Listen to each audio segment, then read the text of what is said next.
Welcome to another edition of Diplomatic Channel. I'm Amarachi Ubani. During the week, the U.S. State Department announced an update on visa processing for citizens of 75 countries. Effective January 21st, the Department of State is pausing all visa issuances to immigrant visa applicants who are nationals of these 75 countries, including Nigeria, Ethiopia, Cabo Verde, Rwanda, Togo, Montenegro, Kuwait, the Bahamas, Colombia, Grenada, and Ghana, among others. You can find the full list on the State Department website. It says nationals of these 75 countries, a full list of which can be seen on the website, may submit visa applications and attend interviews, and the department will continue to schedule applicants for appointments, but no immigrant visas will be issued to the nationals during the pause, the duration of which is unknown. So this affects those applying for immigrant visas. So those with dual nationalities will not be affected, and this does not affect non-immigrant visas. That's not to say that non-immigrant applicants, visa applicants are in the clear yet. Remember that effective January 21st, Nigeria joins a list of 38 countries that will be required to pay visa bonds of up to $15,000 if found eligible for the B1, B2 visa. The State Department says the amount, whether it's $5,000 or $10,000 or $15,000, is determined at the time of the visa interview. The applicant is also required to submit a Department of Homeland Security Form I-352. Applicants have to agree to the terms of the bond through the Department of Treasury's online payment platform, that's pay.gov. It says this requirement applies regardless of place of application. Applicants are required to pay the bond through the pay.gov platform after being directed by a consular officer and must not use a third-party website for posting the bond. It warns that the U.S. government is not responsible for any money paid outside of its systems. Also, here's the caveat. The bond does not guarantee visa issuance, and if someone pays the fees without a consular officer's direction, the fees will not be returned. It would also help to keep in mind that on December 19, the U.S. State Department announced a suspension of visa issuance to foreign nationals of 39 countries and individuals applying using travel documents issued or endorsed by the Palestinian Authority. This is already in enforcement, as you know, effective January 1st, 2026, in line with Presidential Proclamation 10998 on restricting and limiting the entry of foreign nationals to protect the security of the United States. The State Department suspended visa issuance to nationals of 38 countries for non-immigrant B1, B2 visitor visas and F, M, and J student and exchange visitor visas and all immigrant visas. So let's circle back to the latest. The suspension of immigrant visas for Nigerians and nationals of 74 other countries. We spoke to former Permanent Secretary at the Ministry of Foreign Affairs, Ambassador Joe Keshi, about that and what the Nigerian government can do. All right, Nigeria is already being affected by the new visa measures announced by the United States and limitation on visa validity, partial visa ban, visa bond, and now this. Plus, of course, we know the Nigerian government is already in talks with the Trump administration on assistance in fighting terrorists in the country. How should the Nigerian government interpret the most recent announcement, which is the visa suspension? I think the Trump administration is sending mixed signals. On one hand, they are supplying arms to the Nigerian government, and on the other hand, they are imposing tougher and tougher, visa sanctions, on Nigeria, and that makes it very difficult to understand Trump's attitude and position towards Nigeria as a country and as a nation. One would have thought that now that we have lobbyists, only yesterday or 2 days ago, we heard that we are paying some Americans close to the administration. I mean, this company was just established in November here, and they've gotten a big deal probably one of the most expensive, And here you find the same administration imposing tougher and tougher sanctions against Nigeria. I think that it will be difficult to interpret, and at the same time, difficult for the Nigerian government to react. In fact, on all days, the Nigerian government is in a very weak position to react. There's virtually nothing the Nigerian government can do in terms of visa retaliation on America, because the bulk of those who will be affected will be Nigerian Americans who want to come back home now and then. And this is the most unfortunate thing. So the Trump administration is sending mixed signals. But I think that our people, that's the Nigerian government, they need to sit down and evaluate, not do things, in silos. I think there's a need for proper coordination. And they need to understand what's going on in the United States, and they need to find a way to break through, this, how do we call it even, this anger, whatever it is that Trump has against Nigeria, because it's very difficult to understand. And Aku, the new policy also spelled tougher times for Nigerians living in the United States. Yeah, look, a couple of days ago, just about a week or two, Trump described that, again, went after Nigerians in the United States and declared that 30% of them are living off the state, which is not true. I mean, I have lived and worked in the United States for 6 years. And I know that Nigerians in the United States, almost all of them are hardworking. They work about 3, 4, 5 jobs, to make ends meet and then to send money home. And even more, Trump has also, is targeting remittances, although this is not directed against Nigerians. But look, if annually we get over 20-something billion from Nigerians abroad, if he targets remittances, that's a source. That's a huge amount of money that Nigeria as a country will be losing. Family members who used to get this money will probably become among those who will fall into below the poverty line, because this money sent from the United States to Nigerians at home oftentimes are for family matters, to address a couple of issues, health, house, school fees, and the rest of them, and all that will be gone. So the Nigerian government needs to come together as a team, and not one side going to do something else and another side going to do something else, and decide on how to appropriately respond. But look, I said earlier, we're in a very weak position. There's no way we can respond to these visa issues except to systematically and strategically engage the United States. I sincerely hope that the lobbies that we recently, is it employed, I should use, that the assignments, the responsibilities assigned to that lobby is broad, not just on security issues, but also to get the Trump administration to loosen its attacks, to lessen its sanctions against Nigeria. The irony of it all is that in this part of the world, we are probably Americans' greatest supporters. We are probably the most important country to the United States of America. And unfortunately, it is we that the Americans are hitting so badly. I do not blame the Americans, but the truth of the matter is that we have to find a way to deal with this situation. Now, the new U.S. visa policy on the visa bond has barely started, and this announcement comes up. What do you think is the Trump administration's foreign policy for the rest of the world? Look, nobody as of today can define exactly what is Trump's foreign policy. Nobody.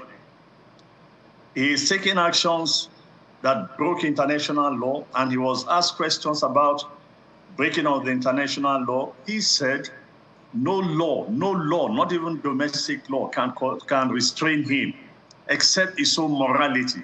So it is what Trump says and does. And at any given time, it's now the new American foreign policy. Because, look, Trump is at war with his allies. Trump is, imposing sanctions on everybody. tariffs on everybody, including its own allies. People who have, for the last almost 50, 70 years, cooperated with America, formed a coalition of the willing to fight with America here and there. Virtually everybody is under attack by Trump, all because he wants to make America great again. Unfortunately, it's not working well as but Trump doesn't care. He just keeps moving, and whatever, if he wakes up, whatever he decides to do, he does. But I repeat myself, we need to find a way to engage the United States. And I hope that the lobbies that we employ, look, these lobbies don't actually do much, to be candid. Again, I make that point from my own background of knowing how many times Nigeria has used their lobbies. And this time that we are not doing it through private contractors, rather than through the normal, government-to-government relations. And so, in one way, we're also weakening our diplomatic engagement. In the past, it was the Ministry of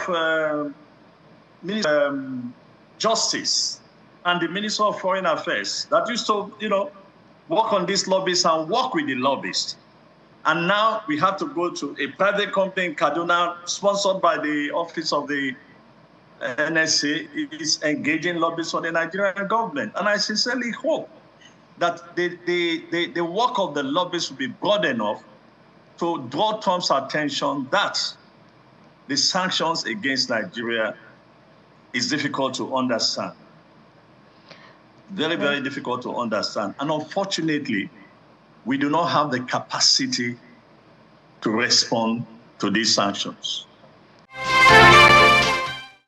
In the wider world of diplomacy, U.S. President Donald Trump on Saturday announced he was imposing or planning to impose a 10% tariff on European countries doing business with the United States over their position on the U.S. acquisition of Greenland. Apparently, a meeting of members of the Trump administration and Greenland officials did not go as planned, as this was the Trump administration's response by the weekend. Europe has responded, warning of the dangers of further tariffs, while Greenland nationals have, through their protests, indicated they have no plans to give in to President Trump.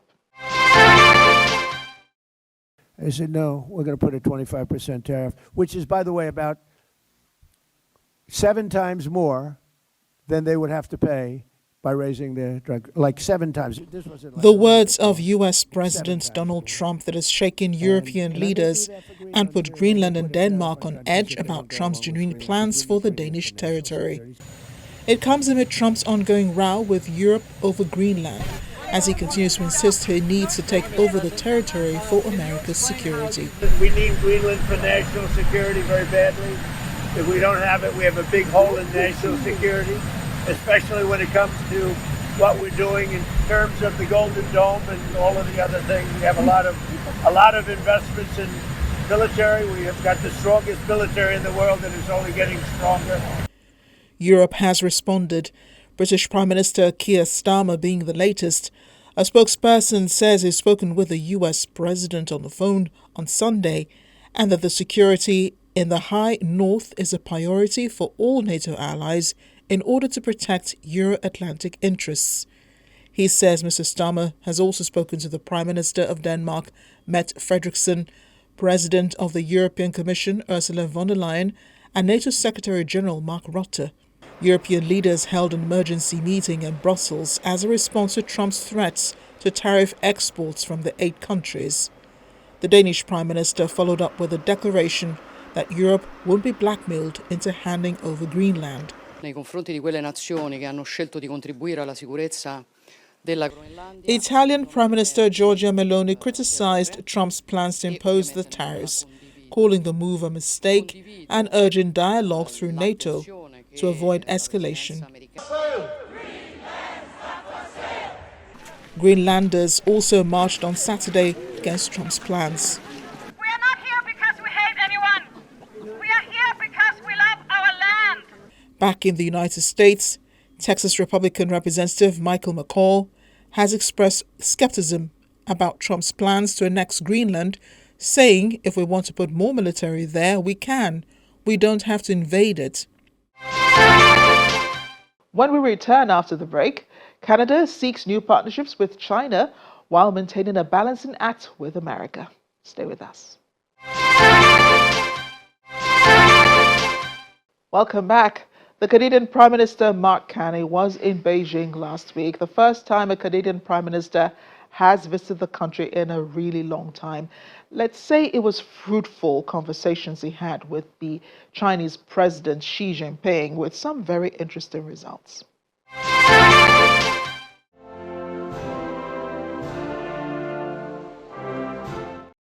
Canadian Prime Minister Mark Carney on Thursday made a state visit to China, the first by any Canadian leader since 2018, when Chief Financial Officer of Huawei Technologies company, Meng Wanzhou, was detained in the country at the request of the United States.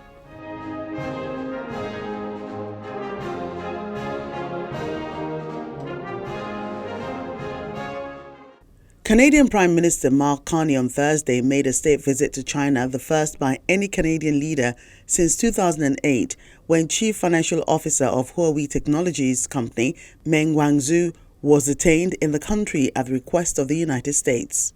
Before meeting with President Xi Jinping, Mr. Carney sat down for a meeting with Chinese Premier Li Qiang, signed some documents and shook hands.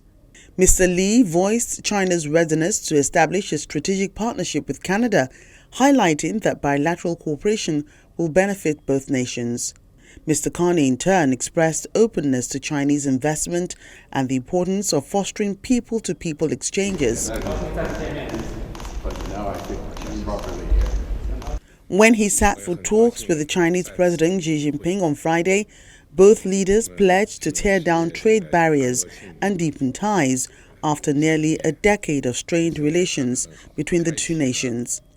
Thank you, President Xi, for your hospitality, for the warm welcome that's been extended to this delegation, and for the opportunity that our partnership brings to both our peoples, and I would suggest as well to the world. Mr. President, together we can build on the best of what this relationship has been in the past to create a new one, adapted to new global realities that will deliver stability, security, and prosperity to our peoples on both sides of the Pacific. Mr. Carney announced a preliminary but landmark deal with China. Canada will allow up to 49,000 Chinese electric vehicles into the country under the most favored nation tariff rate of 6.1%. Under the agreement, the import limit will increase to 70,000 electronic vehicles by year 5.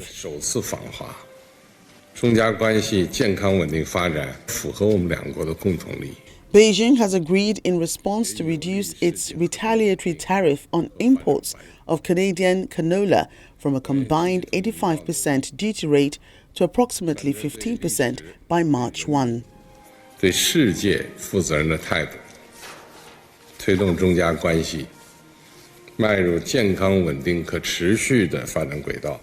Canada's shift on its hawkish policy targeting Chinese vehicles doesn't come out of the blue. The Carney government launched an informal review of the tariff policy last year as China targeted Canada's canola industry with punishing tariffs that closed the Chinese market to Canadian growers. The review has unfolded in secrecy as the federal government declined to confirm its start or end. The new trade relationship with Beijing is another demonstration of the way Mr. Carney's Liberal government is differentiating itself from Justin Trudeau's era as Prime Minister, which held more hawkish policies on China.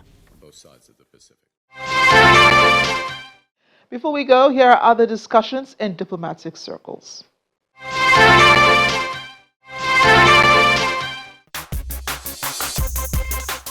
The Federal Republic of Somalia reaffirms its absolute and non-negotiable commitment. The Nigerians in Diaspora Commission has expressed its sadness over the tragic and senseless death of a Nigerian in Pune, India. Emeka Christian was allegedly beaten to death by two of his brothers, Chukwudi Okafo and Samuel Eze, following a romantic dispute. NIDCOM calls on the relevant Indian authorities to conduct a thorough and transparent investigation, ensuring that justice is served without delay.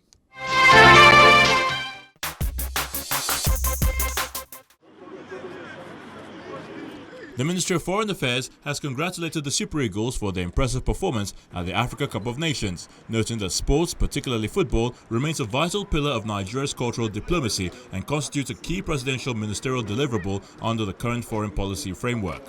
It says that through football, Nigeria projects core national values of unity, resilience, discipline, fair competition, and collective aspiration, thereby strengthening people-to-people connections and enhancing the country's international image beyond conventional diplomatic engagement.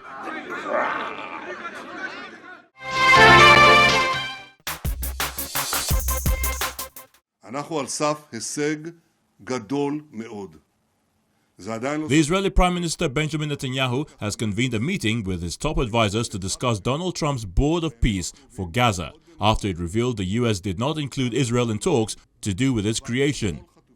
Mr. Netanyahu's office said it was not coordinated with Israel and runs contrary to its policy, following Saturday's announcement of the committee's Gaza Executive Board, which includes the Turkish Foreign Minister and a Qatari official, as well as former UK Prime Minister Tony Blair and Trump's son-in-law Jared Kushner.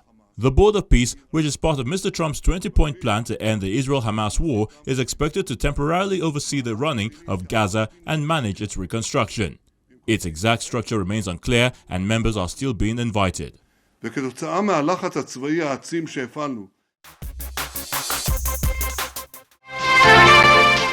Crushed. I'm telling you this. It was celebrations galore for supporters of Uganda's President Yoweri Museveni, who was declared winner of last Thursday's presidential election. We are ready to put an end to this indiscipline. According to the Electoral Commission, Museveni received more than 71.6% of the vote. His closest challenger, Bobi Wine, took 24.7%. He has rejected the results as fake. Turnout for this election was just 52%, the lowest in Uganda since 2006. Election observers say the poll was marred by violence, arrests, and abductions that instilled fear. Meanwhile, Bobi Wine said he had escaped from house arrest after police denied claims from his party that he had been seized by helicopter. Wine's party said a helicopter landed in the grounds of his house in the capital Kampala and forcibly took him to an unknown location. They used ladders to climb over our fence. They cut off our electricity. They cut off our cameras. And they were being assisted by a helicopter that was hovering in the sky of our compound and providing them light as they were doing what they were doing. Amidst that raid, I was able to use my skills and escape my house. But I know they're looking for me. But even if they succeed and get me and do whatever, I want to say this to you, fellow Ugandans. First and foremost, we reject whatever is being declared by Mr. Byabakama, because those so-called results that they're declaring are fake and they don't in any way reflect what happened at the polling stations or what is at the declaration forms. The Ugandan police, however, dismissed claims that Bobi Wine was arrested, calling the reports deceitful. Some of these allegations are being paraded by his family members. What I would like to say is these are deceitful and insightful allegations intended to depict the security agencies of Uganda as brutal and violators of rights of a political candidate. The accusations come amid Uganda's presidential election on January 15, which saw an internet blackout, heavy security deployments, and disputed early results. Finally, the UN High Commissioner for Human Rights, Volker Turk, is touring Sudan, meeting families displaced by the country's ongoing conflict, in his first visit since November 2022.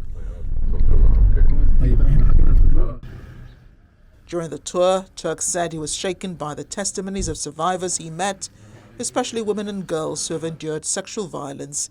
He described meeting 9 survivors who shared what he called horrific stories saying he had rarely encountered individuals so deeply traumatized. I've met with national authorities, I've met, as you can see from behind, with local representatives of civil society organizations, NGOs, international NGOs and so forth, and what they are telling me is about the horrible plight that many people, many survivors of this horrific war are going through every day. According to Turk, the women recounted being subjected to gang rape in the Darfur city of El Fasher as they attempted to flee violence, while male relatives, including brothers and sons, were taken away and killed in front of them. Since the conflict began, the Office of the UN High Commissioner for Human Rights has documented widespread sexual violence being used as a weapon of war. This is where we end Diplomatic Channel this week. Thank you for staying with us. I'm Amarachi Ubani. See you next time.